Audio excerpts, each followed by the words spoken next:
హైదరాబాద్లోని బల్కంపేట ఎల్లమ్మ దేవాలయాన్ని మంత్రి పొన్నం ప్రభాకర్ సందర్శించారు.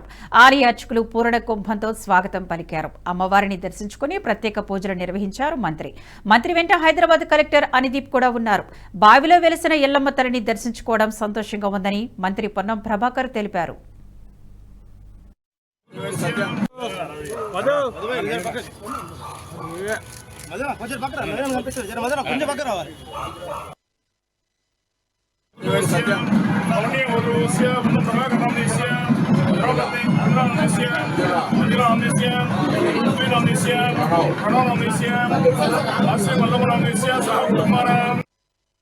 ఈ వీడియో మీకు నచ్చినట్టయితే లైక్ చేయండి, 10 మందికి షేర్ చేయండి. అలాగే కామెంట్ల రూపంలో మీ అభిప్రాయాలను మాతో పంచుకోండి. Nationalist hub group of channels ను సబ్స్క్రైబ్ చేసుకుని తెలుగునాట జాతీయవాద జర్నలిజాన్ని ప్రోత్సహించండి. ఈ వీడియో కింద ఉన్న బెల్ ఐకాన్ పై క్లిక్ చేయడం మర్చిపోవద్దు.